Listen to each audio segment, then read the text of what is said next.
Alas 12 na po ng tanghali at One Balita Pilipinas na. Bumaba raw ang bilang ng mahirap na Pinoy mula sa 18.1% sa 2021 at naging 15.5% ngayong 2023 ayon sa PSA. Pero ang tanong, naramdaman ba talaga natin ang pagbaba ng kahirapan? Totoo nga ba ito o isa lang numero sa papel? Hi there, this is Shinky Tan, your pambansang wealth coach. Una, kailangan po natin maunawaan ang ano ba ang statistics. Kailangan natin maintindihan kung paano ba nila kinuha itong numerong ito. Ang poverty rate ng bansa ay isang income threshold na tinatawag natin na poverty line. Kung ang income ng isang pamilya ay mas mababa sa line na ito, siya po ay tinuturing na mahirap. Katulad ng ginawa po ng NEDA, di ba? May pag-aaral po silang ginawa na ang tao daw pwede daw kumain na mabuhay pag ikaw ay hindi na daw poverty poor or food poor kung ikaw ay kumakain ng 64 pesos per day. Pangalawa, kailangan i-assess natin ang tunay na sitwasyon. Ngayon, tanungin natin ang ating sarili. Nararamdaman ba ng kababayan natin ang sinabi ng pagbaba ng kahirapan? Kung titignan po natin, mas mataas po ang presyo ng bilihin. Ang sweldo naman, hindi po tumataas ng sahod at syempre naman may kawalan ng trabaho. Kaya kahit na bumaba ang poverty rate, maaari hindi ito nararamdaman ng mga tao na talagang apektado ang kanilang kabuhayan. Pangatlo, meron din nagpe-press release na sinasabi daw na lumalago ang ekonomiya ng ating bansa. Pero kailangan po natin tanungin ang realidad. Umaangat ba ang antas ng pamumuhay ng mamamayang Pilipino o nananatili pa rin na hirap sa pang-araw-araw na gastusin at hindi kayang tustusin? Pero ito lang masasabi ko, para masabi na talaga natin na bumaba na po ang kahirapan, kailangan po meron tayong tinatawag na inclusive growth. Ang ibig sabihin niyan, hindi lang dapat ang nakikinabang ang mga ekonomiya. Hindi lang po ang nakikinabang ang mga ilang nakakagaan sa buhay. Kailangan may mga oportunidad para sa mga nasalaylayan ng lipunan tulad ng programang edukasyon, pangkalusugan, pangkabuhayan, na tulong ng ating gobyerno sa mga mararalitang at siyempre naman kapuspalad na Pilipino. Kung ako'y mabigyan ng libreng edukasyon ang mga kabataan at the same time, zero billing na po sa mga tinatawag nating expenses sa mga hospitals, lalo na sa kapuspalad at siyempre naman madagdagan ang pagkakakitaan, alam nyo, mararamdaman na po at inclusive na po. At pwede na natin sabihin, bumaba na po ang poverty rate dahil ito ay nararamdaman ng karamihan. Sana naman naliwanagan po tayo dito sa episode na ito. Tatandaan, tamang karunungan, tamang disiplina po ang susi sa pagyaman. Buena mano sa ating One Balita Pilipinas ngayong Lunes. Nagbigay po ang PNP po ng ultimatum po na sumuko po sila, otherwise po ay papasukin na po natin yung isang particular building na hindi po tayo pinapayagan pong pumasok. Pagkakadakip kay Pastor Apollo Kibuloy, iginiit ni Pangulong Bongbong Marcos na dahil sa pagsisikap ng mga pulis. Pagsuko sa Kingdom of Jesus Christ Founder sa Amerika, hindi pa naman daw prioridad ng pamahalaan. For the moment, hindi extradition ang tinitignan natin. Ang tinitignan natin ay yung mga kaso na mga complaint na pinila dito sa Pilipinas. At yun muna ang kailangan niyang harapin. Dismissed Mayor Alice Guo. Katakot-takot na sermon ang inabot mula sa mga senador sa muli niyang pagharap sa hearing tungkol sa illegal pogo. Okay, from the Department of Foreign... Humarap siya sa atin, sa Senado, at tahasang nagsinungaling.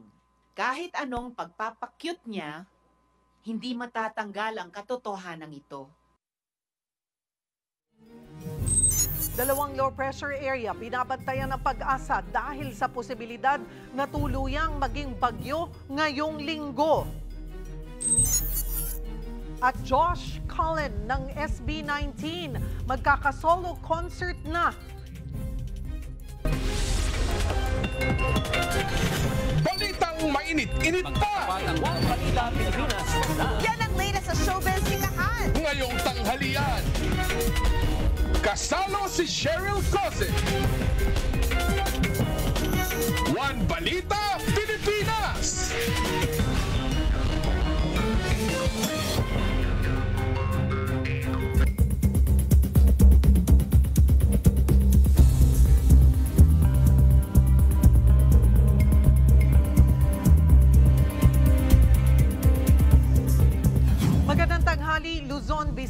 at Mindanao. Nasa kustodiya na ng mga pulis si Pastor Apollo Kibuloy matapos ang higit 2 linggong paghahanap sa kanya sa Kingdom of Jesus Christ sa Davao City. Para sa detalye, live na magbabalita si Bril Montalvo mula sa Davao City. Bril, ano na ang sitwasyon dyan?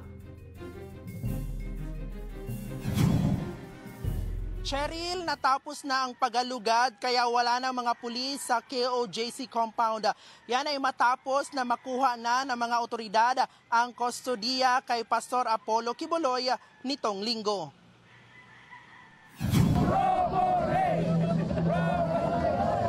Nagsaya mga pulis sa headquarters ng Police Regional Office 11. Yan ay matapos ang anilay matagumpay na operasyon para masuplong si Pastor Apollo Kibuloy. Sa post na ito ni DILG Secretary Ben-Hur Abalos, linggo ng gabi sinabi niyang nahuli na si Kibuloy at may litrato pa ng pastor na nakasombrero. Kaya ang mga pulis na higit 2 linggo nang naghahanap sa kanya sa Kingdom of Jesus Christ compound sa Davao City, isa-isa na ring nag-pull out. Pull out na. Wala na. There's no more point. At yun naman ang pangako namin na pag wala na si Pastor, wala na. Bagay na ikinatuwa ng mga miyembro ng KOJC.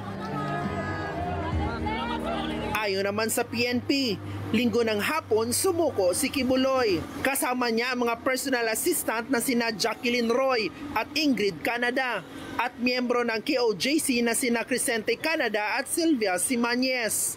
Nagbigay po ang PNP po ng ultimatum po na sumuko po sila, otherwise po ay papasukin na po natin yung isang particular building na hindi po tayo pinapayagan pong pumasok. Sa loob po ng KOJC compound po natin sila nakuha. Agad silang inilipad pa Maynila sakay ng C-130 at dinala sa custodial facility sa Camp Crame. Doon isinagawa ang booking procedure o pagkuha ng mugshot at fingerprints. Kung matatandaan niyo po, 3 kaso po ito, yung kay Pastor Kibuloy po, yung child abuse po, yung sexual abuse at yung pong qualified trafficking. So binasahan po sila ng mga kaso po nila at nakaharap po ang kanilang abogado po. Sa social media post ng legal counsel ni Kibuloy na si Attorney Israelito Torion, sinabi nito na sumuko ang pastor dahil ayaw na nitong magpatuloy pa ang karahasan sa KOJC compound. Ayon naman sa isa pang abogado ni Kibuloy na si Attorney Ferdinand Topacio, voluntaryong sumuko ang pastor sa Armed Forces of the Philippines. Hindi raw ito nahuli, kaya maituturing daw na epal si DILG Secretary Ben-Hur Abalos na tila pagkuha ng credit sa hindi naman nangyaring pagkakaaresto ni Kibuloy. Sa physical and medical examination naman kina Kibuloy, 3 raw sa mga sumuko ang tumaas ang blood pressure. Hindi naman tinukoy ng PNP kung kabilang dito si Kibuloy. Umayos naman daw ang BP ng 3 kalaunan. Binigyan po sila ng gamot ng ating mga doctors na isettle naman po sila doon sa mga kwarto na intended po para sa kanila.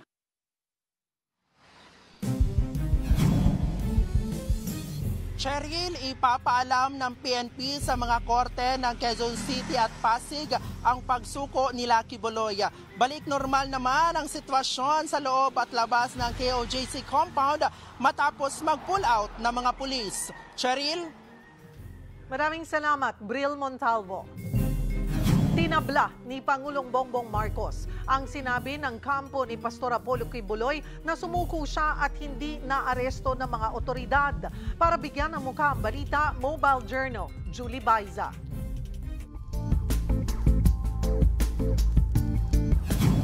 Nilinaw ni Pangulong Bongbong Marcos na hindi sumuko si Kingdom of Jesus Christ founder Pastor Apollo Kibuloy. Sa ambush interview kay Pangulong Bongbong Marcos, base raw sa pagkakaunawa niya, hindi naman kusang pagsuko sa batas o sa mga otoridad ang ginawa ni Apollo Kibuloy. Ang nangyari, napilitan siyang lumabas dahil malapit na ang pulis sa kanya. To his credit, ang sabi niya, yung mga follower niya, magpapakamatay para sa kanya. At ayaw niyang mangyari yun. So to his credit, he was still displaying a modicum of leadership to his followers. Hindi rin daw lilitaw si Kibuloy kung hindi naman hinabol ng husto ng mga otoridad. Kaya dahil dyan, kinikilala ng Pangulo ang naging puspusang trabaho ng Philippine National Police. Kasabay niyan, iginiit ni PBBM na walang barilo armas yung mga pumasok na pulis sa KOJC compound. Kung merong mang nasaktan ay may galos lamang, may sugat lamang. No major injuries or sila sa tulukan, sa girian. Ngunit wala namang nasaktan na, wala namang namatay, walang naparil. Dahil walang ulitin ko. Lahat ng pumasok sa KOJC compound, lahat ng tao natin, ni isa doon ay may dalang baril. Wala sa kanilang may dalang baril. Dahil hindi mo naman kung may dalang baril, iba yung nagiging usapan. Yung instruction ko sa kanila. Wala akong gusto masaktan. Hindi ko naman gustong saktan yung mga member ng KOJC. Kasabay nito, idinetalye ng Pangulo ang paglitaw ni Quiboloy at kung bakit may presensya ng Armed Forces of the Philippines sa Davao. Sabi niya, alas 8 hanggang alas 9 ng umaga nitong linggo nang makipag-ugnayan ng kampo ni Quiboloy na handa na nga siyang magpakita. Pero ang hiling nila, kailangang may presensya ng AFP dahil wala na raw siyang tiwala sa PNP. Nang oras ding yon, pinayagan at sumang-ayon na ang Pangulo sa hiling na yan. Hanggang sa magtuloy-tuloy na nga ang koordinasyon. Sa usapin naman ng extradition treaty sa Amerika, It is now within the court's hands. Wala na sa executive ito. Kami sa executive, ang ginawa lang namin, in-implement lang namin, in-enforce lang namin ang order ng court. nilinaw din ng Pangulo na walang magiging special treatment kay Quiboloy. Itatrato daw siya gaya ng ibang naarestong individual. Pero ang tinitiyak nila, igagalang ang karapatang pantao nito at ipatutupad ang due process. Mobile Journal Julie Baiza po, hatid ang mukha ng balita. Sa iba pang balita, posible raw na sa susunod na linggo na mapauwi ng Pilipinas ang nasibak na congressman na si Arnie Teves. Ayon sa Department of Justice, kinumpirma ito mismo ng Pangulo ng Timor-Leste na si President Jose Ramos Horta. Sa ngayon, abala pa ang Timor-Leste sa pagbisita ni Pope Francis hanggang sa Miyerkules, September 11. Pero pagkatapos daw niyan, aasikasuhin na nila ang pagpapauwi sa dating mambabatas dito sa Pilipinas. Marso nang arestuhin si Teves dahil sa pagiging mastermind umano sa pagpatay kay dating Negros Oriental Governor Roel Degamo.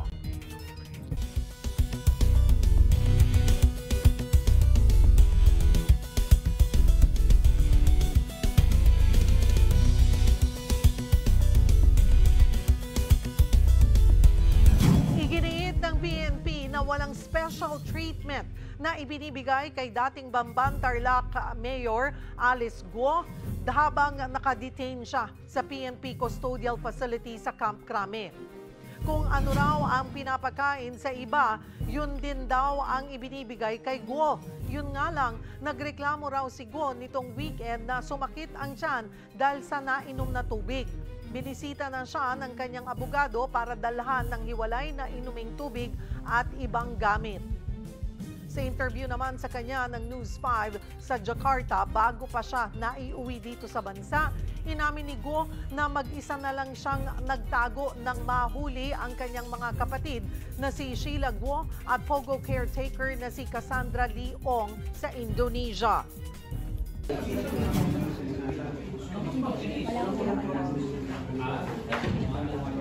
With big amount of money, of course. Yeah. This is business. Like I give you this amount of money, but very big, to rent car, to buy a phone, to buy a SIM card and everything. Samantala, sinabi ni Justice Secretary Boying Remulla na pumayag na si Pangulong Bongbong Marcos na i-relieve si Bureau of Immigration Commissioner Norman Tansingco. Kasunod yan ang ginawang pagpuslit ni dismissed Bamban Tarlac Mayor Alice Guo at ng kanyang mga kasama palabas ng bansa. Sa ngayon din daw ay maituturing na most guilty sa issue ng illegal na pogo si Guo. Pero posible pa rin daw siyang maging state witness depende sa takbo ng investigasyon. Kaugnay niyan at iba pang issue, makakausap natin si DOJ Assistant Secretary Miko Calabano. Magandang tanghali po sa inyo, ASEC. Salamat po sa oras. Magandang tanghali, Cheryl. Magandang tanghali po sa lahat. ASEC, kung most guilty si Alice Guo, sa paanong paraan siya pwedeng maging state witness? Salamat po sa tanong, Ma'am Cheryl. Kailangan muna natin tignan kasi po yung requirements at qualifications ng isang state witness. Unang-una, kailangan mag-consent siya na maging state witness. Pangalawa, dapat yung testimonya niya ay absolutely necessary sa kaso. Pangatlo, wala pong ibang direct evidence ang makukuha ng ating law enforcement. Dahil kung may direct evidence na po, hindi na po kailangan yung testimonya niya. Apat po, kailangan mag-confirm yung kanyang testimony dun sa ilang mga mahalagang punto sa kaso. No? At panglima, hindi dapat lumalabas na siya ang pinaka-may sala or siya ang pinaka-guilty sa kaso. No? At huli po, ay dapat hindi pa siya na-convict ng isang crime involving moral turpitude. Kaya masyado pa siguro po maaga no, na pag-usapan ng posibilidad ng pagiging state witness ni former Mayor Alice Guo. Una, dapat natin makuha yung consent niya, dapat mag-cooperate siya. At kung sakaling magbigay siya ng mga pangalan at involvement ng mga backers niya, yung kumbaga mastermind, yun sila ang magiging most guilty. Dapat din hindi siya ma-convict ng kahit anong crime no involving moral turpitude din. Kaya po, siguro marami po pong pwedeng mangyari dito sa kaso nito na makaka-affect sa pagiging state witness po niya. Una na pong kinumpirma ni Justice Secretary Boying Rimulya ASEC na sinibak na si BI Commissioner Tansingco dahil nga po dito sa issue ng pagtakas ni Guo sa bansa. Tukoy na rin po ba yung mga taga-immigration na sinasabing tumulong kina Guo para makalabas po ng bansa? Siguro, Ma'am Cheryl, that is something na hindi po kasi ako privy no, dun sa investigation at resulta ng investigasyon. Si Secretary Mulya at si President BBM ay nag-usap tungkol dito at siguro po yung intelligence po ay nanggaling po sa mataas na level no at hindi po ako privy sa ganyang information. So pero po pag meron po akong information ibibigay at i-forward ko po sa inyo. Okay. So, we know na nagsasagawa po ng investigasyon sa BI kung sino po yung mga posibleng sangkot. Pero, makukonfirm po ba natin na talagang sa tinitignan po na may mga involved na tao sa BI, ang hindi lamang po natin masabi ngayon ay mga pangalan? Opo, tama po yun. Meron po tayong natutumbok ng mga ilang mga official, mga public officials na sangkot po dito. At the very least, alam po nila yung nangyayari sa escape ni former Mayor Alice Guo. Pero nais ko lang siguro i-clarify, Ma'am Cheryl, na iilan lang to sa Bureau of Immigration. Hindi naman po siya malawakang sindikato. No? So there are a few bad apples in the Bureau. Pero hindi natin sinasabi po na yung buong Bureau of Immigration dahil it would be unfair. Napakarami na rin pong mga achievements at marami na rin pong na-rescue itong Bureau of Immigration in terms of sa trafficking, no? Sa human trafficking. Kaya siguro mag-iingat lang din ako sa mga sinasabi ho natin na ayaw din natin na mag-low moral yung mga nasa Bureau of Immigration. Pero meron talagang iilang mga agents po no na alam na rin nila kung ano yung nangyari kay former Mayor Alice Guo. At ito pong si Bureau of Immigration Commissioner Norman Tansingco ay hindi pa talaga direktang masasabing idinadawit sa pagtakas nila Guo, but it's also because nasasakupan niya yung buong the agency. Siguro po si Secretary Mulya po ang makakapag-confirm niyan whether or not kasama po talaga siya, kung alam niya. That is something that I think the Secretary will have to be the one to confirm. Pero po, ang binanggit po ni Secretary Mulya dati sa mga interviews po niya ay medyo na-frustrate siya doon sa information na hindi kaagad nakarating sa kanya. Nalaman po niya na mas maagang nalaman po ng taga-BI ang information na ito kahit po unverified yung information na yon ay sa tingin po ni Secretary Remulla at dapat sinabihan na siya at the very early stage pa lang po no at hindi siya hinayaang siguro gumalaw na walang latest information. Okay, that's clear din naman po, Maasek. Okay, pagdating naman po dun sa sinasabing death threat umano ni Alice Guo, nakakuha na ho ba tayo ng lead? Ano po ba ang mga paunang mga impormasyon na ibinigay na po ni Alice Guo? Actually, Ma'am Cheryl, wala pa po tayong masyadong detalye sa death threat ni Alice Guo. ang sinasabi po natin ay dapat seryosohin ang mga aligasyon ng death threat na ganyan. Kung itatabi lang natin yan at meron nga mangyari, magsisisi tayo. And kami po dito sa DOJ, we respect human rights, we respect the rule of law. Ang gusto lang naman natin ay harapin ni former Mayor Alice Guo ang kanyang mga kaso at ayaw naman din natin na may mangyari sa kanya. At yun po ba yung nakikita niyong dahilan kung bakit kaya hindi na lang siya nagpiyansa? Ay mas maaaring iniisip niya na mas safe siya kung may security pa. Nakakulong siya. Yun po yung lumalabas sa mga reports po natin na hindi siya nagpiyansa dahil mas safe ang feeling niya sa PNP Custodial Center. Although alam naman po natin na meron ding order of arrest na linabas ang Senado dahil sa repeated refusal niya na pumunta sa mga hearing. So this is really a unique situation kung saan dalawa pong institusyon ang gusto na i-custody si former Mayor Alice Guo. Ayon po sa PAOK, imahinasyon lang daw ni Alice Guo ang sinasabi niyang death threat. Sabi niyo po kanina, ASEC, ay dapat seryosohin pa rin itong mga sinasabi ni Alice Guo. Opo, Ma'am Cheryl. Sa tingin po kasi namin, kailangan pa din i-verify yung death threat kung credible ba talaga yung threat. Posible po kasi na ang nagbanta kay Alice Guo ay kasama din dito sa kaso. Posibleng ito yung mga sinasabi nating mas malalaking tao na nagpapalikod kay former Mayor Alice Guo. Kailangan natin i-remind ang ating sarili na posible talaga na may mas malaking isda dito sa kaso nito, lalo na transnational criminal group ang tinitignan natin dito. Hindi naman po pwedeng si Mayor Alice Guo lang ang pinakatuktok dahil nakikita naman natin po sa mga raids, sa mga rescue operations ho natin na iba't ibang nationality ang nare-rescue natin. At hindi naman siguro kapaniwala na si former Mayor Alice Guo ang may connection sa iba't ibang bansa kung saan sila nagre-recruit, no?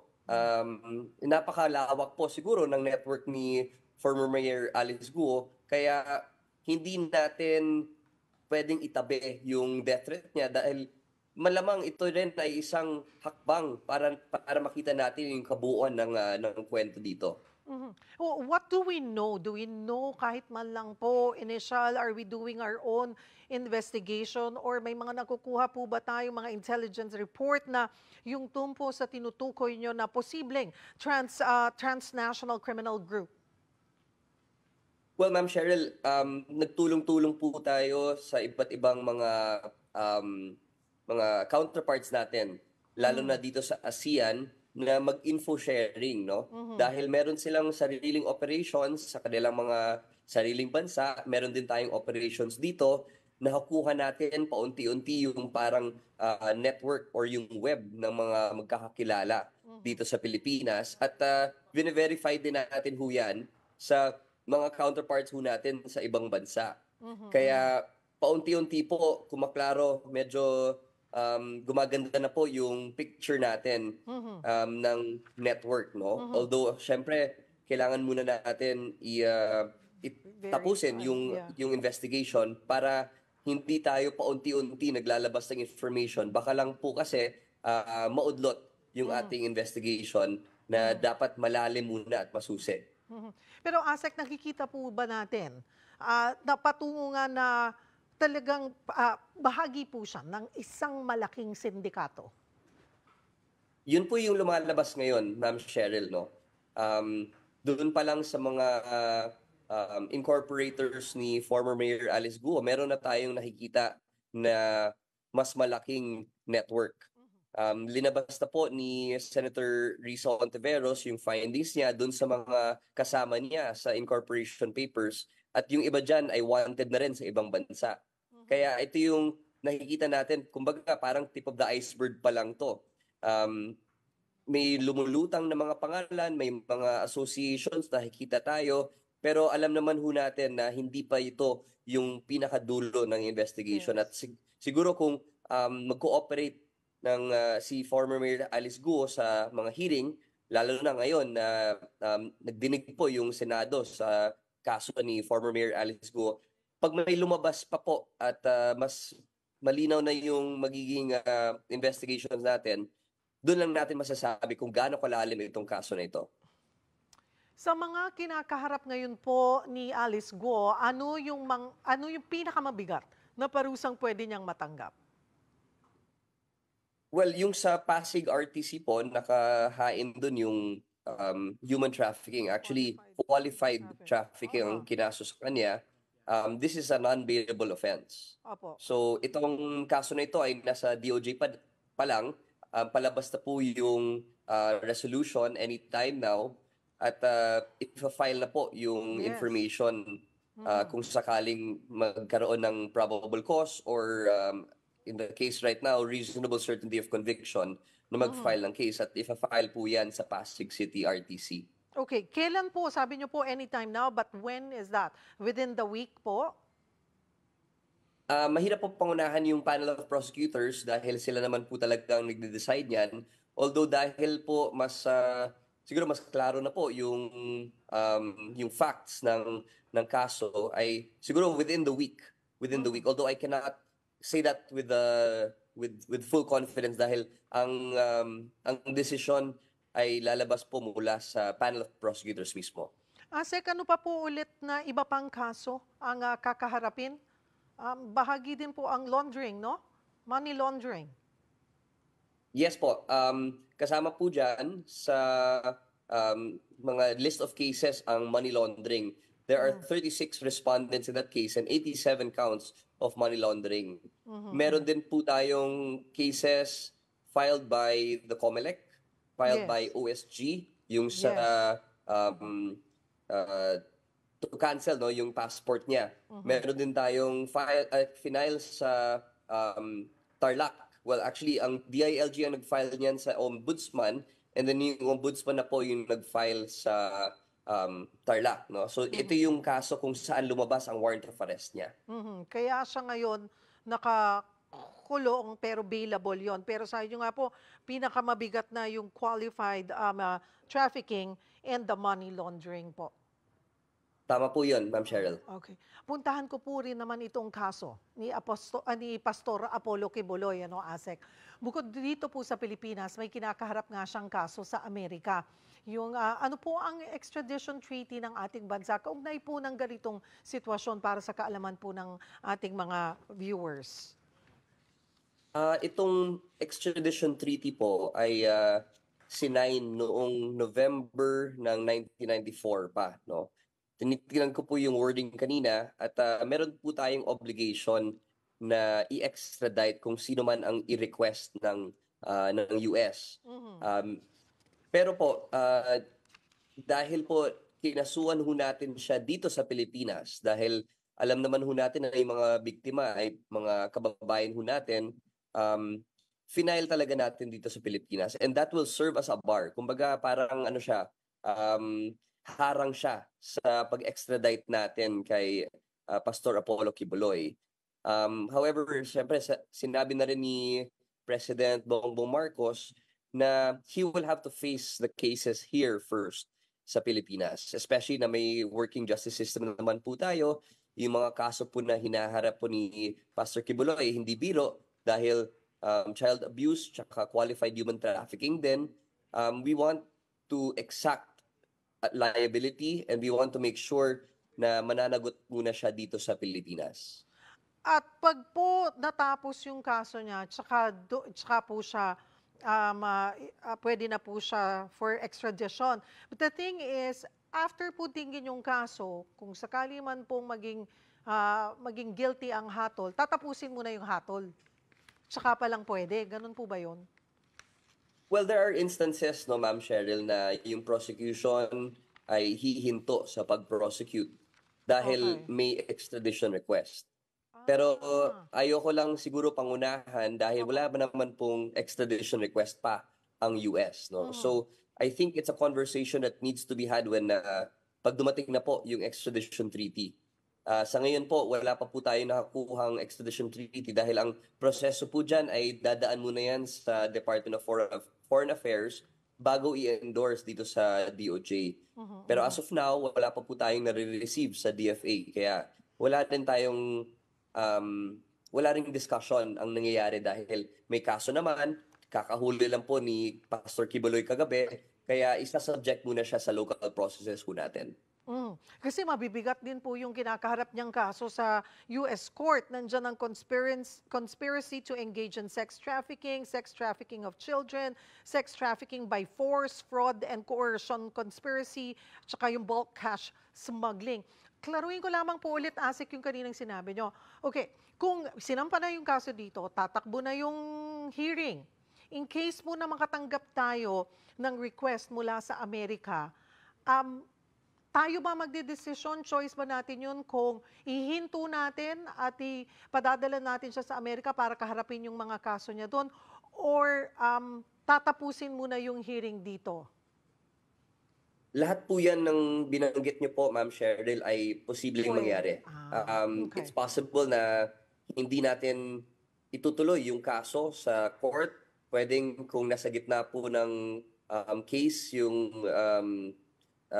pagdinig ng case, pwede rin tayo huminto, pwedeng tapusin natin yung kaso, but before he is incarcerated dito sa Pilipinas ay ipapadala natin. All those are possible scenarios dahil nandun naman yun sa treaty, yung extradition treaty between the Philippines and the US, na it can be at any time. If we decide na siguro mas appropriate na doon siya i-prosecute, pwede rin naman natin diyang gawin.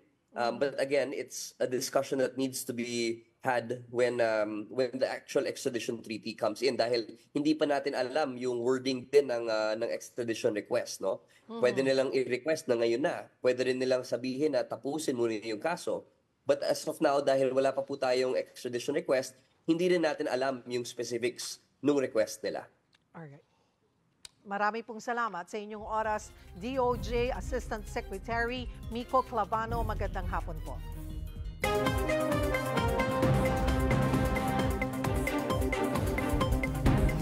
13.6 million pesos, ganyan kalaki ang halaga ng nasabat na shabu mula sa isang batang-bata pang pusher sa Mandawi City. Yan at iba pang balitang dako hatid sa atin ni One News Cebu Desk Editor Dale Israel. Dale? May nguso, Cheryl, hawak na ng PIDEA Central Visayas ang isang 17 anyos na lalaking pusher sa Mandawi City. Sa buy-bust operation na ikinasan ng PIDEA 7 sa Barangay Subang Dako, nakuhanan ng suspect ng 5 malalaking pakete ng shabu. Tumimbang ito ng 2 kilo na nasa 13.6 million pesos ang halaga. Nakasilid yan sa 5 malalaking pakete. Mga 2 linggo ding pinamanmanan ng mga otoridad ang suspect bago nadakip. Nasa 1 kilo per week daw ang binibenta ng suspect ng mga droga. Sa Bohol naman, Cheryl, tuluyan ng isinira ng Protected Area Management Board at PAMB at ng Bohol Provincial Government ang Puntod Island o mas kilala bilang Virgin Island sa Bohol. Sa loob ng 6 na buwan hanggang 1 taon, bawal ang lahat ng water-based activities kasama na ang snorkeling, diving, pagliligo o mismong pagpunta sa Virgin Island. Ang desisyon ay kasunod ng viral video ng paninira ng isang grupo ng mga banyagang turista sa mga coral sa dagat malapit sa isla. Gusto daw ng PAMB at ng LGU na ipa-assess muna ang nasirang lamang dagat at para na rin makarecover ang isla sa iba pang pagkasira nito dahil sa dami ng mga bisita nito. Mag-reorganize din daw ang mga grupo ng tour operators, dive shops at boatmen para bigyan ng mga seminar at accreditation ukol sa pagprotekta ng mga lamang dagat. Pinag-aaral din ng pag-impose ng load capacity limit ng isla sa mga bisita kada araw. Sabay niyan, sumuko na sa Bohol LGU ang boatman sa viral na video. Hinahanap pa rin ang mga turista at iba pang kasamahan nito na sumira sa coral. Sa laing bahin, Cheryl, isang 50 anyos na lasing ang nabaril ng pulis pagkatapos itong tangkaing saksakin ang mga mag-aaresto sa kanya sa Barangay San Nicolas sa Cebu City. Ayon kay Cebu City Police Office Station 6 Commander Captain J.R. Falcon, nag-iskandalo at pilit pumasok sa isang bahay ang suspect na si Alfredo Mirenilio kung kaya tumawag sa pulis sa mga residente. Rumisponde sina Patrolman Mark Sinag at Patrolman Sam Gornes at sinubukang arestuhin si Mirenilio pero nagpupumiglas ito at sinubukan saksakin si Sinag. Mabuti na lang tumama ang ice pick ni Mirenilio sa magazine na nakabandolyer sa pulis. Matras si Sinag pero patuloy pa rin daw itong sumugod kung kaya nabaril ang suspect sa tiyan. At sa ospital na ngayon si Mirenilio at haharap sa kasong alarm and scandal at frustrated homicide. Kini mga naguna o kan mga nagunang balitang dako karong adlaw gikan dinhi sa Subog, Central Visayas. Balik sa iyo, Cheryl. Daghang salamat, One News Cebu Desk Editor Dale Israel. Susunod, 2 low pressure area sa labas ng bansa binabantayan ngayon ng Pag-asa. Ano nga ba ang magiging epekto nito sa ating panahon? Dismissed Mayor Alice Guo umamin sa mga senador na yate ang sinakyan nila ng kanyang grupo palabas ng bansa. Kampo ni Pastor Apollo Kibuloy patuloy na iginigit na hindi siya nadakip kundi sumuko para raw sa kapakanan ng mga miyembro ng Kingdom of Jesus Christ. At Andy Eigenman sinagot ang mga nambabash sa pagsusurf ng kanyang bunsong anak. Yan at iba pa sa pagbabalik ng One Balita, Pilipinas.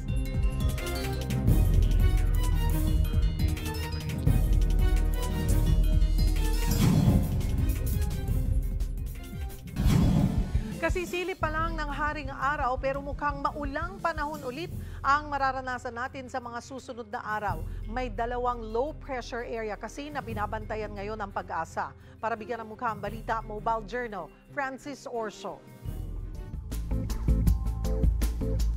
Isang linggo matapos ang pananalasa ng bagyong Enteng sa bansa, 2 sama ng panahon na naman ang namataan ngayon sa loob at labas ng Philippine Area of Responsibility. Ang isang LPA malapit sa Northern Luzon, kumikilos pa kanluran palabas na ng PAR. Bagaman hindi nakikita na tatama ito sa anumang bahagi ng bansa, maaari raw nitong mahatak ang habagat dahil posible pa ito maging bagyo. Pero ang isa raw na dapat nating bantayan, ang LPA sa labas ng PAR. Sa nakikita natin, posible itong maging bagyo bagamat hindi tinalis yung posibilidad na ito'y pumasok ng Philippine Area of Responsibility. Again, base din sa mga pinakahuling datos natin, kikilos ito pahilagang kanluran at posibleng mapalakas ito yung habagat sa pagtatapos ng linggong ito bandang araw ng Huwebes o Biyernes.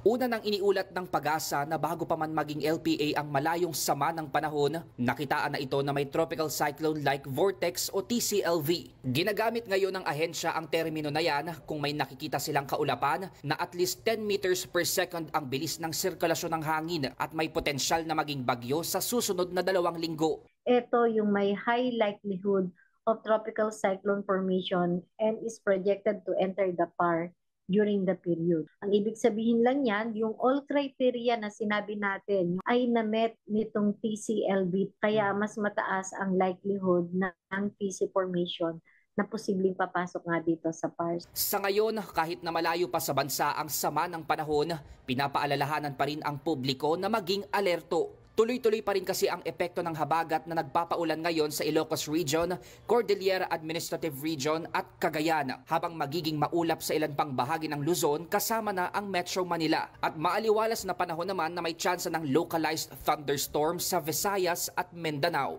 Mobile journalist Francis Orso po, hatid ang mukha ng balita.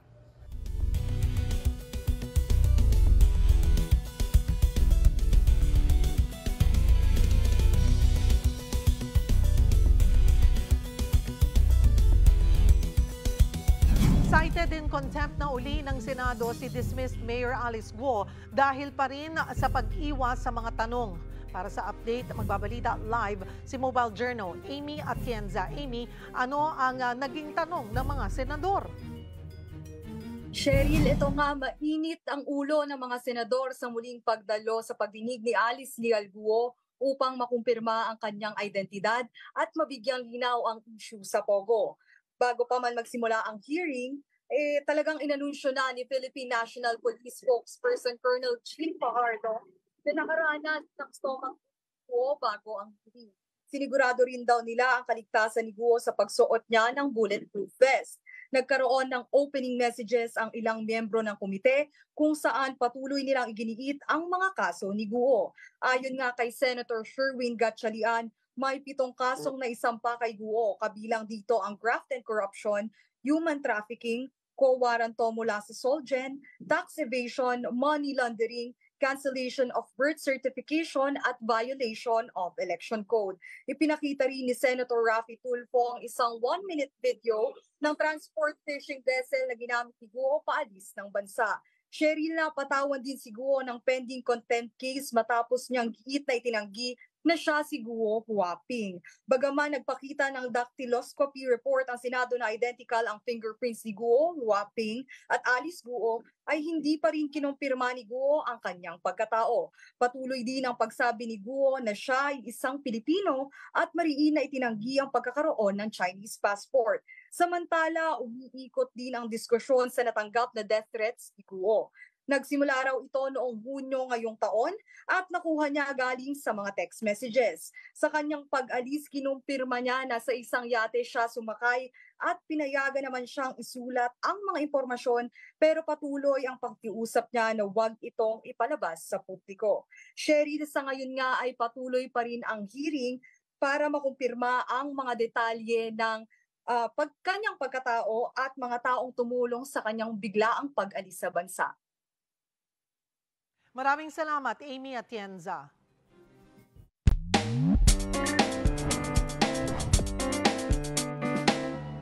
Magandang tanghali mga kapatid. Dumarami ang mga taong gustong kumain sa labas o sa restaurant na mag-isa. Nai-enjoy daw kasi nilang ang kanilang alone time. Mabuti lang at may mga restaurants nang nati-cater ng solo dining dito sa Pilipinas. Kung ikaw ay mag-solo dining, anong pagkain ang iyong ordering? Tara, samahan niyo ako at magtatanong tayo dito. Kari-kari, saka yung ano po, crispy pata. Yung one piece chicken, yung mga ganun po. Minsan po yun lang po yung upward ng budget, ganun. Mga inasal, mga hamburger, french fries, ganun.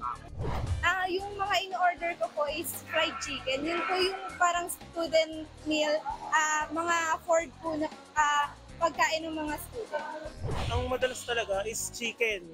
Chicken na may kanin. Pero kapag nagmamadali talaga ako or take out ko na, burger and fries parati yan. Mga pansit yan, mga especially lomi. Lomi yan parati or canton. Madalas ko pong in-order ay manok.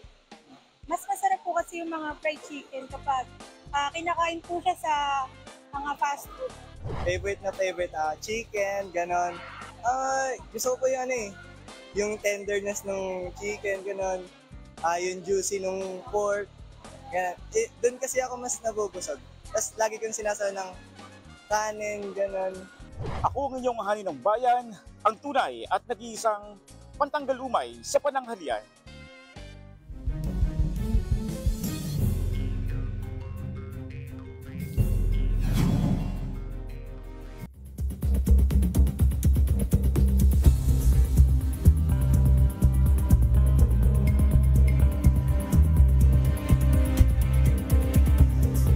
Patuloy na naninindigan ang kampo ni Pastor Apollo Kibuloy na nagdesisyon siyang sumuko dahil ayaw na raw niyang magpatuloy ang umano'y lawless violence sa Kingdom of Jesus Christ compound. Sa puntong ito, makakausap natin si Attorney Israelito Torion, ang legal counsel ng Kingdom of Jesus Christ. Magandang tanghali po sa inyo, Attorney. Magandang tanghali din po, Ma'am Cheryl, at sa inyong mga viewers and subscribers po. Magandang tanghali. Salamat po sa oras. Attorney, linawin lamang po natin yung detalye ng pagsuko ni Pastor Apollo Kibuloy. Ayon po kasi sa PNP, binigyan sina Pastor ng ultimatum para sumuko at kung hindi, ay papasukin ang isang gusali sa KOJC. Can you confirm this, please? Hindi po totoo yan. Wala po kaming alam na may ultimatum po. No? At saka yung gusali na gusto nilang papasukin, yun po ang paborito nilang ina-unli search. No? When I say unli search, since August 24 pa lang. No? Tapos na nila yung sinesearch po at binabalik-balikan. Nung Senate hearing nga, I always emphasize that is their favorite place. I don't know why. Maybe because marami po kasi dyan mga babae ang nakatira. Siguro nga po, marami naman po miyembro kasi ng mga KOJC na magaganda. So, kaya siguro binabalik-balikan yan. At saka yung sabi nila na may ultimatum, except lang yung mayroong high officer po na nag-text sa akin, na nagsabi siya sa akin na, attorney, gloves off na tayo ha. Wala na pong respetuhan ito. At anong tawag nito? Sabi niya, si Senator Bato de la Rosa na nagsabi, dapat may armas kami kung mag-search kami. Kung sino ang harang, dadaktin namin. Tapos merong intelligence report na may mga police officers na decide to or assigned to arrest me. No? And yung iba, sila Ma'am Lorraine Badoy, yung mga banatero. After nun, nung September 7, nung nakaabot ito kay Pastor Kibuloy, he decided na sobra na talaga ito kasi namatay na, 59 na yung natal, 4 yung na-heart attack, tapos 4 na bata yung nag-severe anxiety attack dahil sa mga pangyayari, mga vehicles nila unilaterally, seized, no?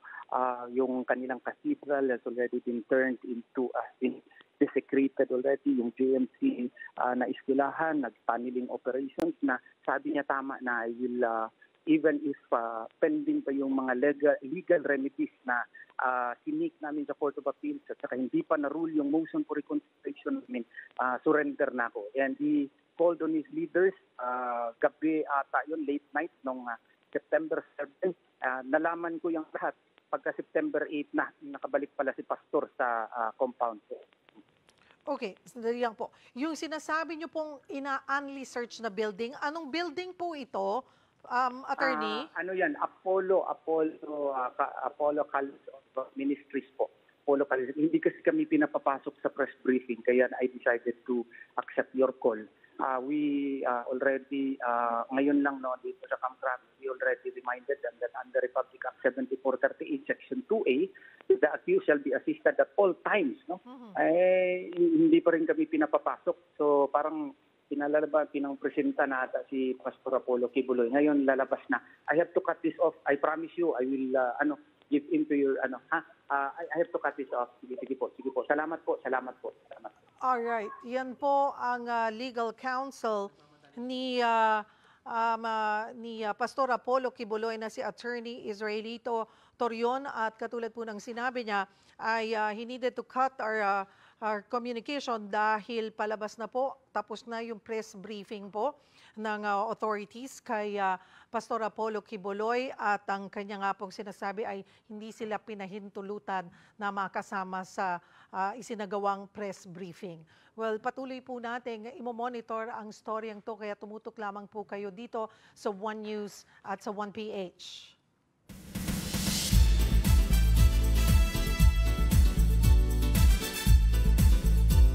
Hola mga kapatid! Yes, it's 6 a.m. here. Transition weather, kaya medyo madilim pa nga. Actually, madilim pa dito sa labas, ano? Pero anyway, guys, nandito na nga tayo. Nag-touchdown na tayo sa Rome, Italy. Ciao! Ciao pala yung dapat ko sabihin para sa Emily in Paris Season 4 Part 2 ng Netflix. Nilipad nila tayo dito, syempre kasama nila Mimia, Sofia Pablo at supermodel ng Pilipinas na si L.A. Aguinaldo para syempre ma-experience ang buong Emily in Paris in Rome Season 4 Part 2. Pero syempre marami pa tayong kwento bukod dito. Umpisahan na nga natin, ano, bago tayo lumipad dito, naka-one-on-one natin si Josh Cullen ng SB19. Meron siyang bagong album, ang Lost and Found. At syempre dito kinikwento niya yung mga struggles na pinagdaanan niya to be where he is today. Narito pong report. Mula sa kanyang mga kuko, sapatos at overall look, ala skater boy ngayon ang datingan ni SB19 member Josh Cullen na naglabas ng kanyang first ever solo album, The Lost and Found. Not scared to be risque and different sa kanyang new look si Josh. Gusto ko lang po i-express talaga kung ano yung na-feel ko para dito sa, syempre sa music na i-release ko and yung stories ko. Parang dito ko po yung perfect time na kumbaga hindi ako sumusunod sa agos ngayon. Against the current ako ngayon. Balik tanaw sa kanyang humble beginnings at a walk down memory lane sa kanyang struggle sa buhay ang ibinahagi ni Josh sa new catchy single niya na No Control. Kwento ni Josh, pang maalaala mo kaya raw ang drama ng kanyang buhay. Tumigil siya mag-aral sa murang edad at nung nagsisimula pa lang siya sa grupo ng P-pop, grabe raw ang challenges na kinaharap niya. Alam niyo ba na napatalsik na rin pala siya dati sa kanyang grupo at ang dahilan? Nasira MRT during that time. Nasira yung MRT. So, ano siya, yun nga, isa yun sa mga, parang sinabi ko nga kanina na instances na hindi araw-araw panalo. May mga ganun talaga eh. Buti na lang, nakabalik siya dahil sa pagpupursige at nagkaroon ng 18 ng Pinoy Pride OG P-pop group na SB19 with Josh. Yun yung naging story ako. Parang hindi ko rin alam bakit ako nandito, ba't inuulan ako ng problema. Pero ang importante gawa mo ng paraan. Streaming na ang album ni Josh na Lost and Found sa lahat ng music platforms. Magkakaroon din siya ng kanyang unang solo concert sa New Frontier Theater sa September 28. Inatras na ng P-pop group na BGYO ang isinampang kaso laban sa isang social media user na nagkalat ng maling impormasyon laban sa kanila. Kasunod ito ng paghingi ng patawad ng akusado sa kanyang ipinost sa social media noong Abril. Magiging aral daw ito sa kanya. Tinanggap naman ng grupo ang sorry. Ibinida ni Andy Eigenman ang surfing skills ng 5-year-old daughter na si Lilo. Ang chikiting kasi, matibay sa pagsakay sa malaking alon. Kwento pa ng proud mommy, madalas sa simula ng kanyang mga anak ang umaga ng pagsasagawa ng surfing sesh, skate sesh o nice walk kasamang kanilang papa na si Philmar Alipayo. Yan daw ay para magka-energy ang mga chikiting bago ang kanilang kindergarten activities sa bahay. At eto naman sa iba pang showbiz news, syempre si Kuya Will nagbabala po sa mga scammer na umaaligid sa compound po ng Will to Win sa TV5 Novaliches. Yan at ang iba pa sa report na ito. Nagbabala si Kuya Willie Revillame laban sa mga scammer na nambibiktima sa labas ng Will to Win studio sa TV5 Novaliches. Nadiskubre niya ito matapos mamukaan ng isang contestant na dati nang nanalo sa isang segment. Pero ayon sa babae, jacket lang ang nakuha niya at walang cash prize na kinuha raw ang nag-recruit sa kanya. Pinagsuot lang daw siya ng Will to Win shirt para makapasok sa studio. Pero hindi niya raw ito kilala. Guys, yan muna ang latest sa showbiz mula rito sa Rome, Italy. I will walk you through the mga city tour pa tayo. Mamimit din natin ang cast ng Emily in Paris. At syempre this week, may red carpet tayo. At syempre nandyan syempre tayo sa One Balita Pilipinas para dyan. Yan muna latest sa showbiz mula rito. Back to you guys dyan sa studio. Ciao! Thank you, MJ. At yan po ang mga bumabanderang balita at public service sa inyong tunay na kasalo sa tanghali hanggang bukas. Dito sa Balita magpapabusog sa inyong kaalaman. Ako po si Cheryl Cosim. Kami ang 1PH, teleserbisyo para sa Pilipino.